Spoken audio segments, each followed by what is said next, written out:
বউ সাজতে আমার অনেক সময় লেগেছে, কিন্তু এটাকে নষ্ট করতে মাত্র কয়েক সেকেন্ডের ব্যাপার। যে কোনো সম্পর্ক কিংবা বিশ্বাস অর্জন করতে অনেক সময় লাগে, কিন্তু ভাঙার বেলা মাত্র 1 সেকেন্ড। কেন এমন হয়? আসসালামু আলাইকুম, কি অবস্থা সবার, কেমন আছেন? অনেকদিন পর এ ধরনের ভিডিও নিয়ে চলে আসলাম। একা একা তো বউ সাজেনি, তাই খুলতেও পারছি না। ক্লিপ গুলো খোলার সময় মনে হচ্ছে যেন চুলগুলো উঠে চলে আসবে। বিশ্বাস করেন, বাড়িতে আসার পর মনে হয় যে বিছানায় শুয়ে পড়ি। কিসের মেকআপ, কিসের কি, কিন্তু কিচ্ছু করার থাকে না, এগুলো করতেই হবে। আপনাদের কোনটা ভালো লাগে, মেকআপ করতে নাকি মেকআপ ক্লিন করতে? আমাকে অবশ্যই কমেন্ট করতে ভুলবেন না। আমার তো শুধু মেকআপ করতেই ভালো লাগে। যাই হোক, মেকআপ তো তুলতেই হবে। আস্তে আস্তে শুরু করে দিলাম। স্কিন কেয়ারটা আজকে আর দেখাচ্ছি না, আজকে আমি আমার হেয়ার কেয়ারটা দেখাবো। যেহেতু হেয়ার সেট করার সময় হেয়ার স্প্রে ব্যবহার করেছে, তাই চুলের অবস্থা তো বুঝতেই পারছেন। কিভাবে আমি আমার হেয়ার গুলোকে এরকম শাইনি, সুন্দর, সিল্কি বানিয়ে ফেললাম সেটাই দেখাবো।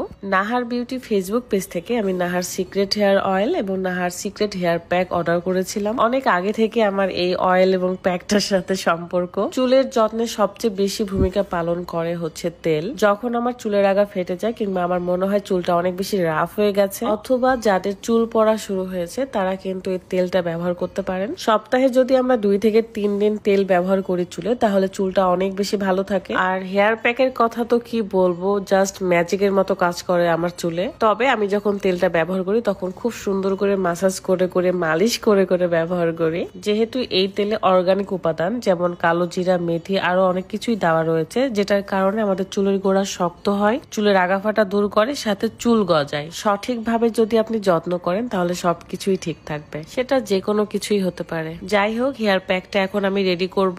পরিমাণ মতো নিয়ে নিব, কারণ এই প্যাকটা ভেজানোর সাথে সাথে ফুলে ওঠে, যেহেতু এখানে মেথি ব্যবহার করা আছে। এভাবে পানি দিয়ে মিক্সড করে 5-7 মিনিট রাখলে অনেক বেশি ফুলে যায়। তারপরে আমি তেল ব্যবহার করব।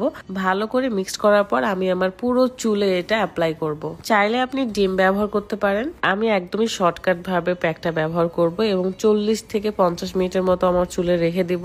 ক্যামেরার সামনে ভালো করে আমি অ্যাপ্লাই করতে পারছিলাম না, তাই অফ ক্যামেরায় পুরো চুলে অ্যাপ্লাই করে চলে আসবো। মেকআপের জন্য যেহেতু চোখে কাজল কিংবা মাস্কারা ব্যবহার করা ছিল, তাই চোখের নিচে একদমই কালো লাগতেছে, তাই একটু ফিল্টার দিয়ে নিয়েছি আর কি। যাই হোক, এটা হলো আমার ফাইনাল চুলের লুক। ওয়াও, কি সুন্দর লাগতেছে, তাই না? যাদের চুলের সমস্যা রয়েছে তারা কিন্তু হেয়ার প্যাক এবং হেয়ার অয়েলটা ব্যবহার করতে পারেন। আমি তাদের পেজটা ক্যাপশনে মেনশন করে রেখেছি, চেক করে নেবেন।